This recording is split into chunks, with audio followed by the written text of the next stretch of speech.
Lo primero que hay que aclarar es que el término vikingo se refiere a una profesión. No tiene nada que ver con un grupo humano en concreto. Sí que es cierto que la historiografía lo que ha hecho ha sido denominarlo era vikinga para su estudio, para facilitar el estudio.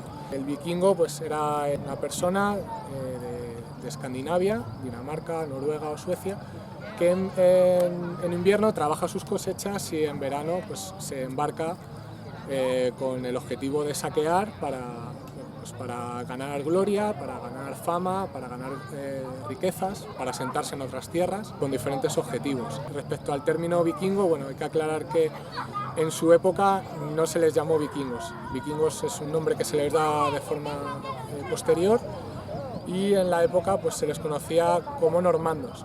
Cada pueblo pues, en su lengua. Para los ingleses normen, por ejemplo, y para los españoles eran lordemanos, lordemani, pues todo relacionado con hombres del norte. De ahí, por ejemplo, viene la región del norte de Francia, que se llama Normandía, en alusión a los hombres del norte, vikingos, que se asentaron allí tras una serie de acuerdos que tienen con el rey del Imperio Canónico. Se considera vikingo a los hombres que vivieron entre el siglo VIII y el siglo XI en Dinamarca, en Noruega y en Suecia. La orografía de esos países pues, son terrenos bastante montañosos, son terrenos costeros y bastante fríos también. Y luego, hablando un poco de la extensión territorial, pues decir que noruegos y daneses se extendieron por lo que sería Europa Occidental, Inglaterra, Irlanda, Francia, España, incluso también hubo incursiones sobre el norte de África, sobre Italia, sobre zonas del Mediterráneo, y los suecos se extienden más por lo que sería Europa Oriental, llegando hasta comerciar con los mercados de Damasco, de Bagdad o Constantinopla. La llamada era vikinga comienza con el asalto al monasterio de Lysdinfar en Inglaterra en el año 793. Entonces ese es el inicio, que es el siglo VIII, y se considera el fin de la era vikinga por diferentes motivos, pero bueno, se ha marcado la fecha del 1066, en el siglo XI, en la batalla de Hastings, que también es en Inglaterra.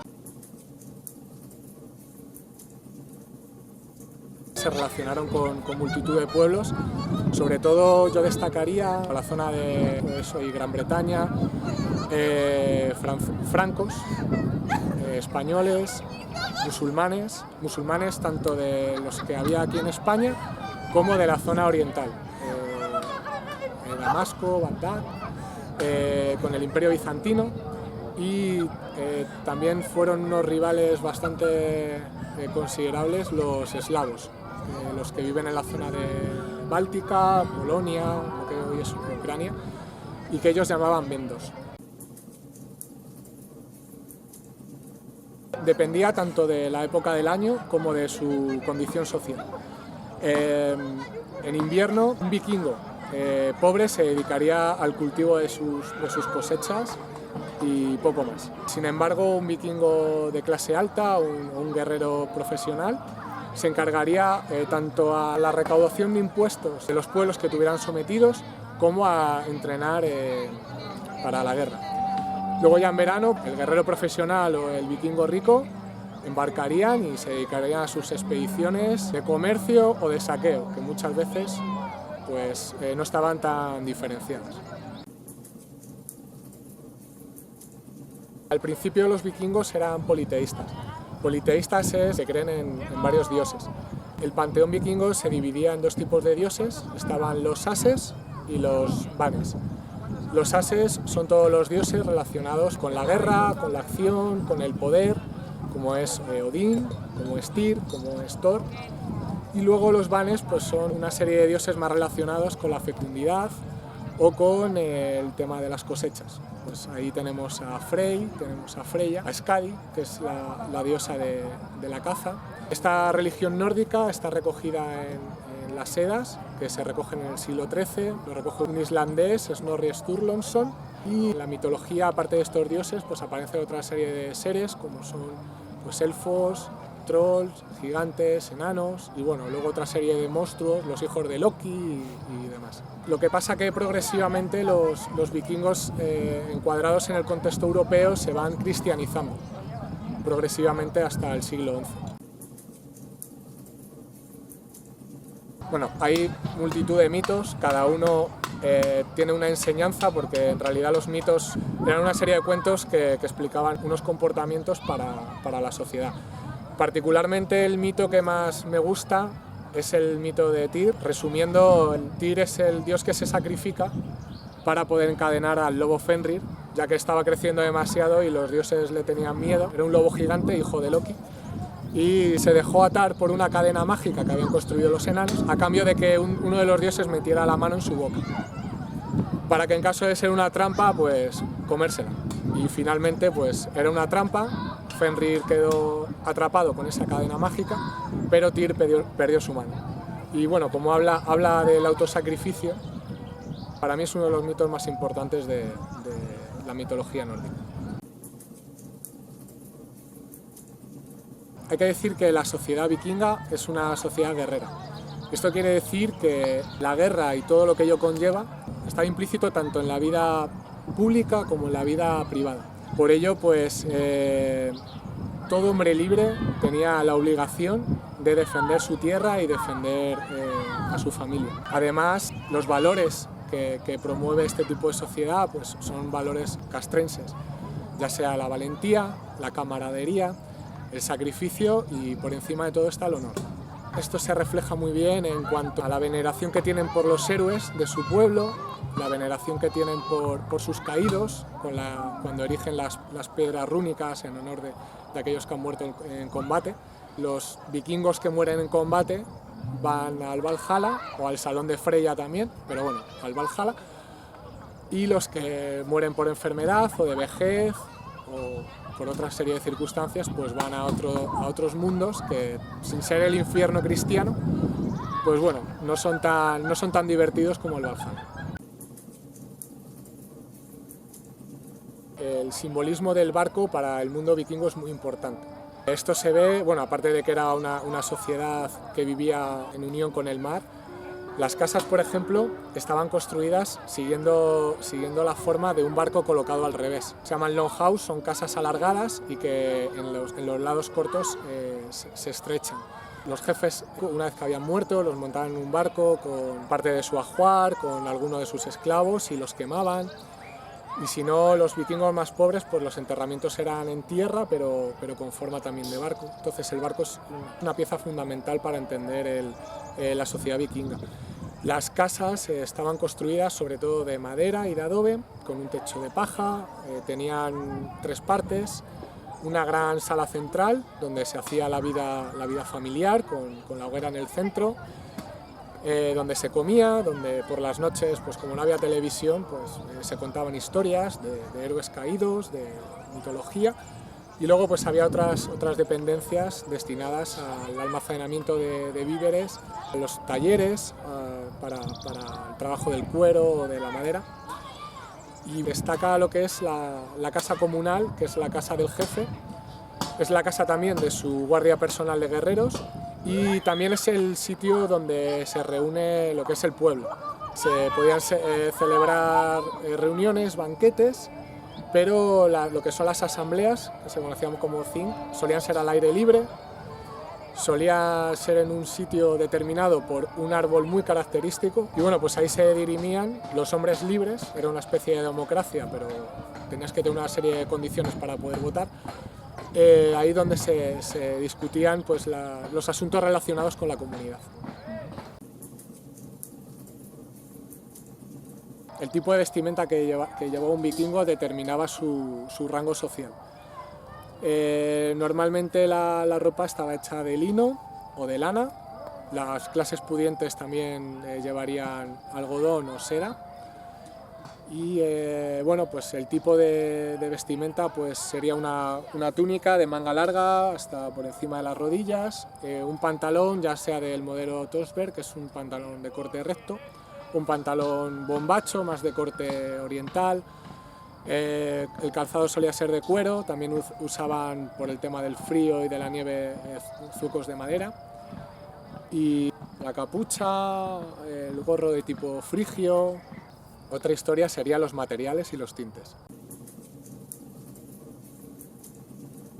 Ahora vamos a ver algunos de los útiles empleados en la preparación del textil. Aquí tenemos, por ejemplo, el lino, que es un material que se saca de una planta y que se utiliza para hacer las prendas interiores.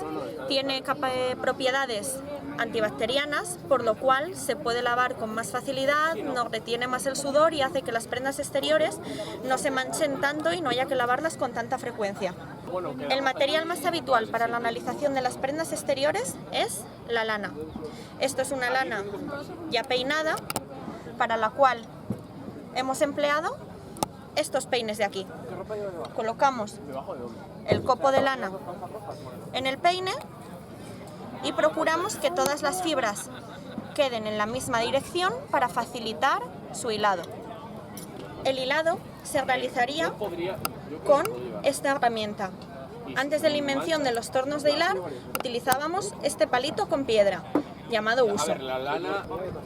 Sacaríamos la lana una vez peinada de la rueca y giraríamos el huso para aplicar torsión al hilo. Después, este hilo se podría hilar y tejer. Para teñir la lana de color blanco, utilizamos distintos materiales, tanto vegetales como animales.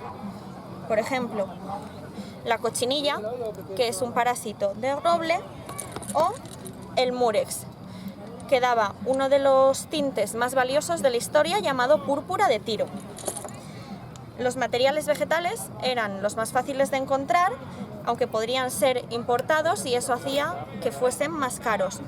Materiales vegetales sencillos como la manzanilla, que podemos encontrar en cualquier parte, la madera de sándalo o las hojas de roble. Darían colores como, por ejemplo, este amarillo dorado, y con la cochinilla distintos tonos de morado o rosa, incluso rojo.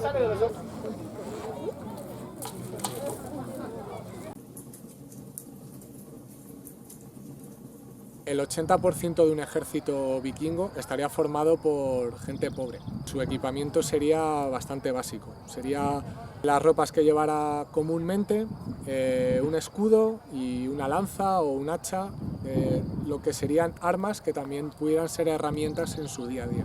El escudo era fundamental por el tipo de combate que desarrollaban en formaciones cerradas. Todos tenían que llevar, según nos dicen las sagas, estaban obligados a llevar 2 escudos por guerrero. Luego otro tema sería lo que son guerreros profesionales o nobles. Ellos llevarían un material de combate más sofisticado, pues cascos metálicos de tipo Spangel o el típico casco cónico con nasal, botas de malla, espadas, que la espada es un arma muy cara para la época y solo llevarían pues, este tipo de guerreros. Otras armas, además de las lanzas, las hachas a una mano o hachas a 2 manos, que se conoce como hacha danesa, hachas arrojadizas, que se llaman franciscas, y más en el ámbito de la caza usarían el arco, pero el arco no era un arma que estuviera del todo bien vista en la sociedad nórdica, debido a que no es un arma cuerpo a cuerpo. Mi favorita es la batalla de Stamford Bridge. Se da la circunstancia de que bueno, un ejército vikingo en Inglaterra pues, es tomado por sorpresa por los sajones. Bueno, están metidos en una guerra dinástica a 3 partes entre sajones, vikingos y normandos. Y bueno, el ejército sajón pilla por sorpresa al ejército vikingo en el puente de Stamford. Y se da la circunstancia en esa batalla de que toman al ejército de Harald Hardrada desprevenido y hay un berserker que guarda el puente del ejército sajón.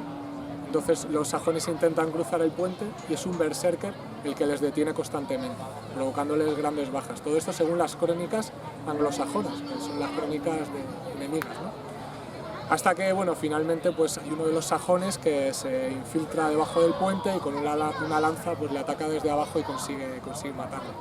Gracias a ello, el ejército de Harald consigue más o menos equiparse, hacer una formación cerrada.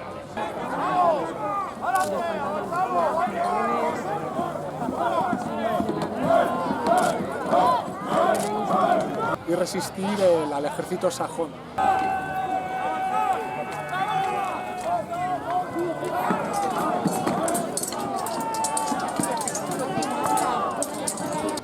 Aunque a pesar de ello, pues bueno, los vikingos pierden y el rey noruego, Harald Hardrada, pues, muere por el impacto de una flecha en el cuello.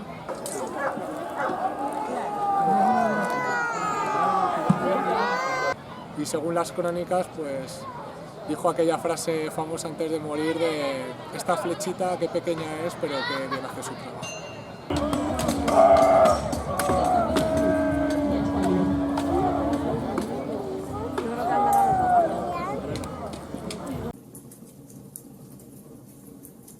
Al igual que con el término vikingo, el término drakar es un término que se les da a los barcos vikingos también a posteriori. El término drakar, dragón, viene de la costumbre que tenían de poner en la proa de los barcos una imagen pues, de un monstruo para ahuyentar a los espíritus protectores de sus enemigos. Normalmente había dos tipos de barco, por resumir un poco.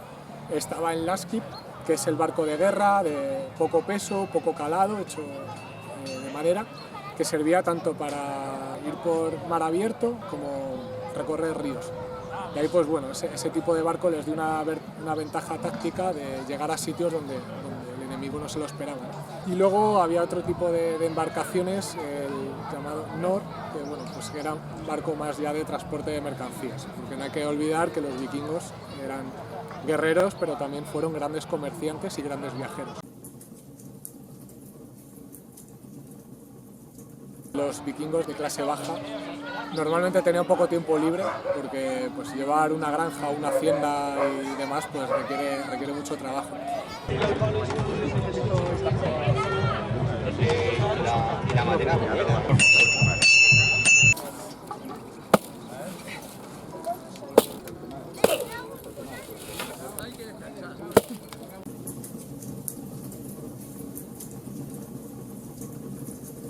Alrededor de una hoguera y en un entorno familiar, pues se dedicarían al tema de contar cuentos, relatos mitológicos o relatos de sus antepasados. Luego ya, pues para lo que son nobles o gente ya más pudiente, se dedicarían tanto en la juventud como ya en la madurez, todo también relacionado un poco con la guerra. La caza, había un juego, el Nefatal, que es muy parecido al ajedrez moderno, lo que pasa que bueno, hay otras reglas porque los ejércitos no están compensados, hay un ejército que es menos numeroso, que tiene que escapar con un rey y demás, y otro que tiene que evitar que escape.